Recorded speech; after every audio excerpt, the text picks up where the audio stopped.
What's Vikings for cheers? Skål! Skål! Skål! Skål! Skål! Skål! I feel like a Viking now. From the research we did, Vikings didn't dress maybe quite as outlandish as they do in video games and TV shows. And that makes a lot of sense because a lot of times you want to make it as exciting as you can. But in reality, they dress probably a lot like maybe farmers of their time would. Tunics, belts, very simple, very functional. An awful lot of people are very confused about the term the Vikings. So confused, in fact, that I'm coming around to the opinion that we should just stop using the term entirely because people don't understand what is meant and they end up drawing some bizarre conclusions because of the confusion.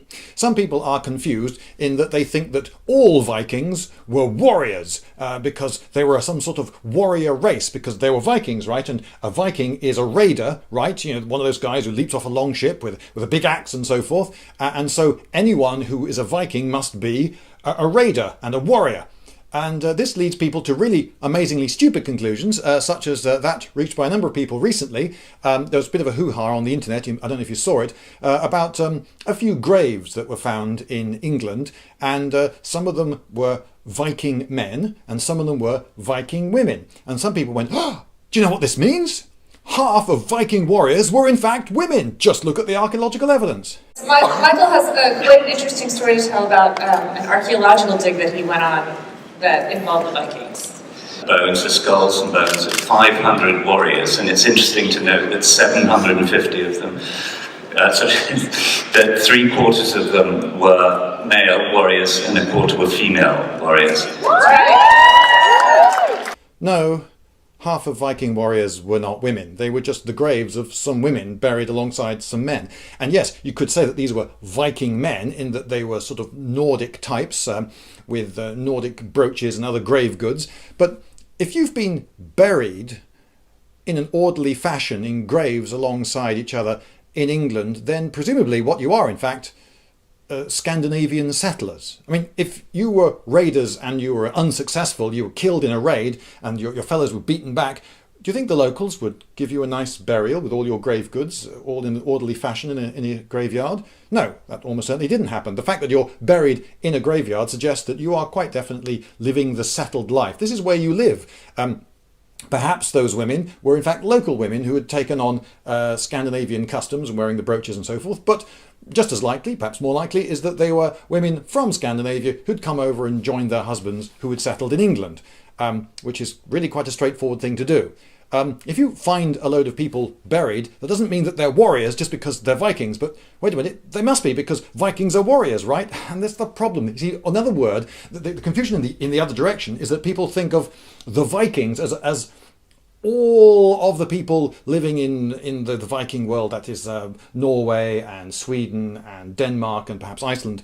Well, they're all sort of one people in that they all spoke a version of Norse, quite a few different versions, so a lot of them would have had quite a bit of trouble talking to each other. But yes, they were all sort of a people, but they weren't all Vikings, they weren't all raiders. The vast majority of them were farmers and traders and, you know, ordinary people doing ordinary stuff. In fact, even the people who went raiding couldn't have gone raiding all that often. Imagine that there's a 5% risk of getting killed on a raid. Well, you wouldn't have to go on many raids, would you, before you're probably dead. You couldn't make a life out of raiding.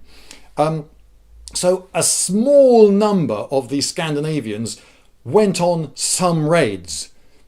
And yet we now think of them as Vikings, and we use this word Vikings to refer to this entire culture. And people start saying, oh, well, Viking women used to do X, Y, Z. Viking women? What the heck is a Viking woman? Women didn't go on raids. You even hear Viking babies. Viking babies were taught to do such and such by the age of whatnot and were fed on this. There were no Viking babies, okay? There were no 1-year-olds with a shield and a helmet running around leaping off longships and attacking Lindisfarne. No, there were no Viking babies or Viking women or Viking old folk. It's a bit like, imagine today, there are lots of people in the society that we live in who are accountants. So is this accountancy culture? If you're from that society, you must be an accountant, right? And if you get married to a woman, then there's a woman accountant, and then you have a baby accountant. No, you don't. We don't live in accountancy society. Similarly, in Sweden, they didn't live in Viking society. They just lived in that society which was full of, normal people doing normal stuff almost all of the time. So perhaps we should stop using the term Viking. It's very confusing.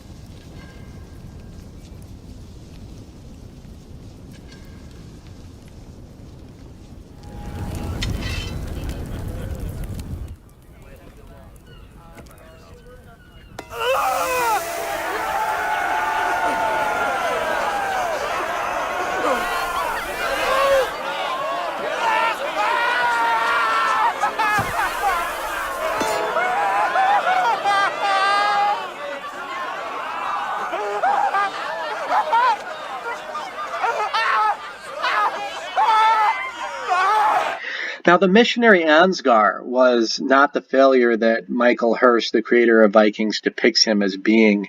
According to historical sources, Ansgar was called the missionary to the North, and he won many, many, many, many, many converts as the missionary of the North. And in the Christian writings, in the continental Saxon sources, in the writings of Wittikind of Corvey, Ansgar picks up extremely hot piece of metal from a fire that is red. It is so hot, and he's able to hold it and walk without being burned. Now, I don't believe that that is actually historical. I think that's a load of horse, shit, but that's how it appears in the writings, not the other way around. I do believe if Ansgar was faced with such a test, he would have failed. I don't think the test is historical, but it is in the historical writings claiming that it happened, and he convinced through this miracle many people in Scandinavia to follow Christ. Doubt it's historical, but it is written the opposite in the historical sources as it's portrayed in the show. Aslog has Ansgar put to death, for example. He was never put to death, this missionary. He was considered very successful, and he died an old man. But also, to get away from the cliche, so to give them interesting hair, Yeah. So they don't all look like deranged 60s hippies anymore, With horned helmets. And with stuff. horned helmets, yeah. So I'm interested in authenticity, but I'm also interested in truth. Okay, Vikings. Everyone loves Vikings, right? Well, depends on what kind of Vikings you're talking about, right? If you are talking about the Vikings that are going around raiding and pillaging and killing children and, just doing horrible, nasty stuff, I'm not sure we should love those people. I mean, if they were around today, we'd probably be like, holy shit, that's like ISIS or something. But for, whatever reason, they're kind of like held in this romantic esteem. And I think the main problem with that is that we haven't differentiated between Vikings as the raiding, pillaging murderers and Nordic peoples of the same time period. So, for whatever reason, feminists have felt the need to latch on to Viking culture and try to insert feminism into it somehow. Why they should want to be associated with rapists, murderers, child killers, etc., I have no idea, but they do. And so now they're trying to insist that, in fact, 50% of Viking warriors were female. That is a bizarre claim, and let me just say a false claim. So this article on Red Ice Creations, Dispelling the Mythmakers, kind of an ironic name, but they posted this article, Better Identification of Viking Corpses Reveals Half of the Warriors Were Female. Interestingly enough, the study that they try to base this article on actually does not come to this conclusion. I mean, it's not surprising, right? Any person who's even somewhat aware of history knows that shit just didn't happen. Okay? So you go to the actual article and you see, okay, well, they uncovered some bones in eastern England from like around 800 AD, where Nordic peoples were coming over in boats and settling in England, in present-day England. And they found that, lo and behold, there was lots of female artifacts, dresses and jewelry and stuff. And that when they did gender identification studies on the bones, they were able to determine that some of the women that they had previously misidentified as men because they were buried with weapons were in fact female. However, the study does not then conclude that these women were warriors. Instead, what the study concludes is that these Nordic peoples coming over to England during that period were not as warlike as we often believe them to have been. That primarily their interests were that of a colonizer or a settler, and not of an invader. But of course, facts are facts are not feminists' best friend, right? So they took this article and they said, aha, they were buried with weapons. That means all of them were frontline warriors and shield maidens are real, etc. Well, us people who are interested in history, we're not claiming that shield maidens were not real.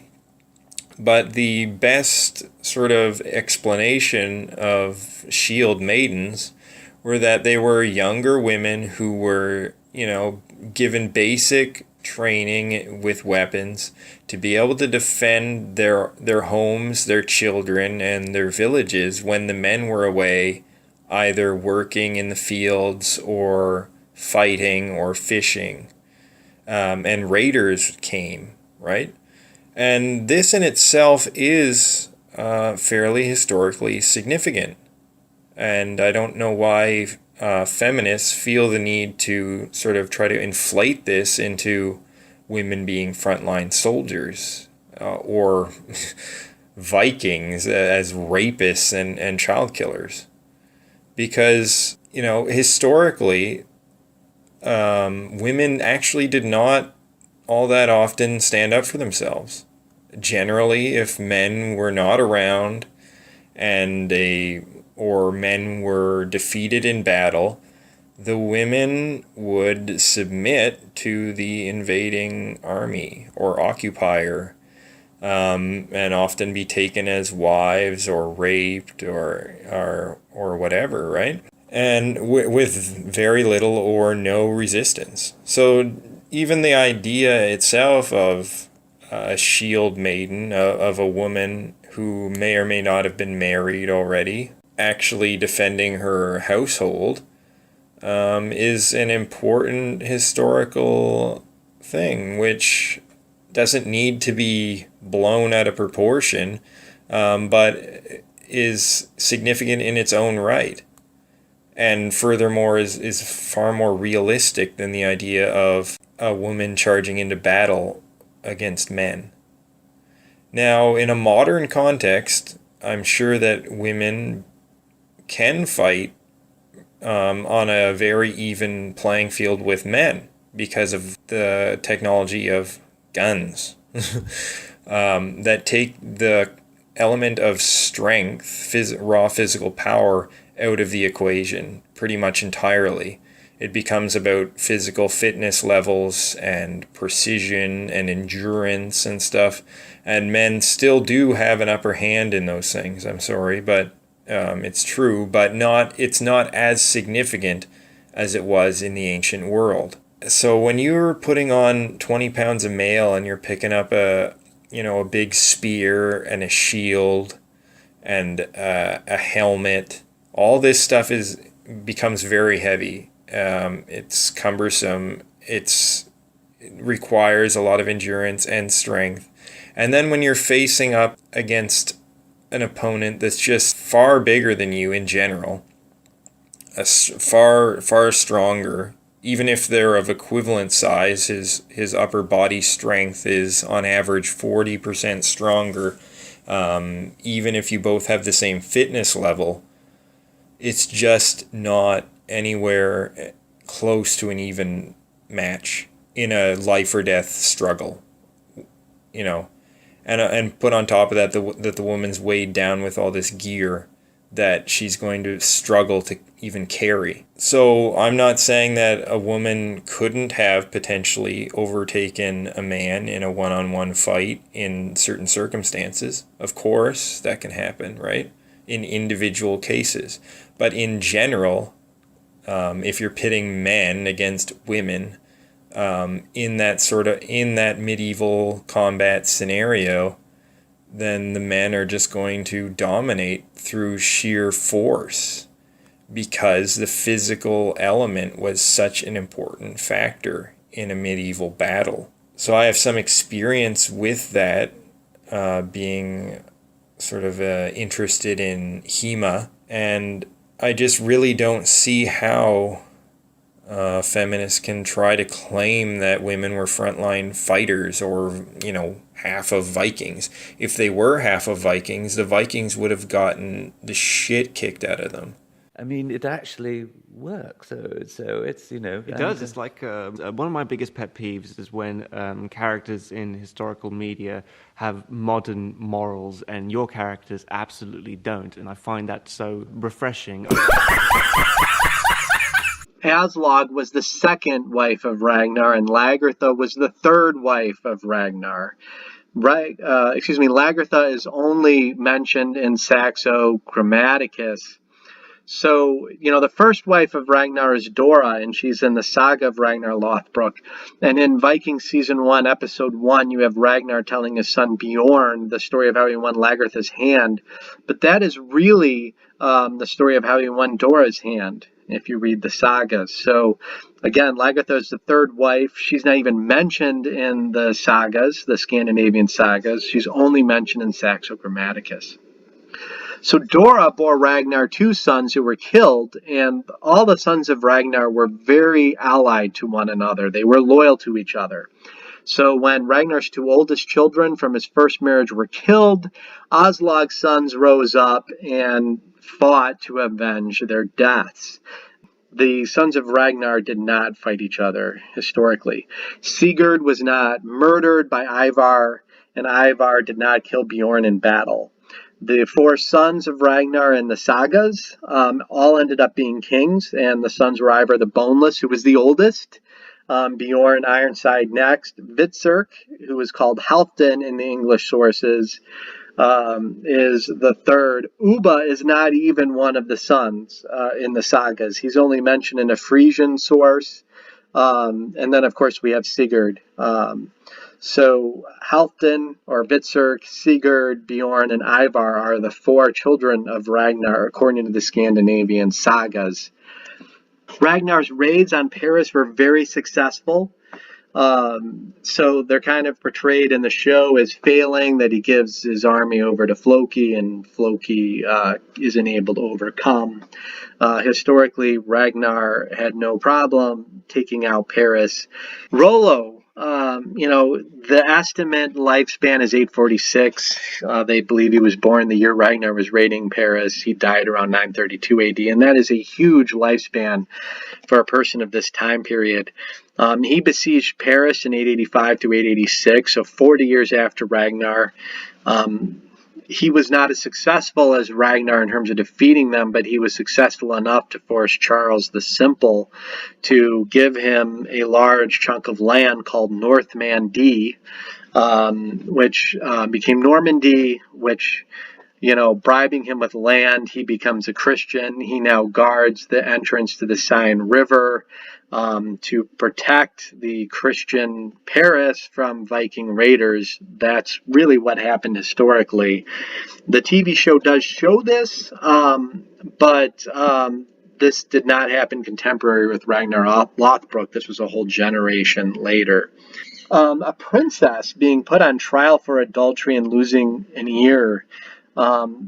having parts of your body chopped off was not a penalty in Christian Europe for adultery. Having the king put his own daughter-in-law on trial and later cuckolding his son and having an affair, an adulterous affair with the woman himself, makes me kind of bang my head, but that's what is portrayed in the TV show. And I'm sure you can tell that I think this is more like a soap opera than anything historical. And Alfred the Great would never have been king if he was a bastard. And I understand a lot of people that know English history are going to say, well, William the Conqueror was a bastard. But there is a difference. William the Conqueror conquered England because he couldn't become king in France or Francia. And he used the sword to conquer. So if you're a bastard, maybe you can, through military force, make yourself king. And historical heathen clothing was extremely different than how it's portrayed in both TV shows. You can see Rollo on the left there wearing some sort of weird black leather pants. I'm not sure if that's a biker outfit or what the hell that is, but, that's how Rollo is portrayed. And you can see an outfit based on archaeology where there are leather shoes that are more brown in color because black was outrageously rare. I don't even think black existed. Some sheep were black, but that was really more of a light bluey black at the time, and it didn't stay black for long. It was more navy bluish. But the Norse peoples had all sorts of dyes, and they loved very colorful clothing.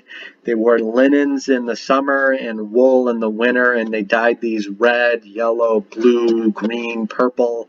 They wore very bright colored clothing, not this brownish, black, leathery, Lord of the Rings, Sons of Anarchy looking clothing, with lots of eye makeup and mascara. Historically, the warriors did all wear helmets. And I get that the TV show doesn't want the characters wearing helmets because they want the audience to see who's fighting who, and it's easier to see that without helmets. So I'm interested in authenticity, but I'm also interested in truth.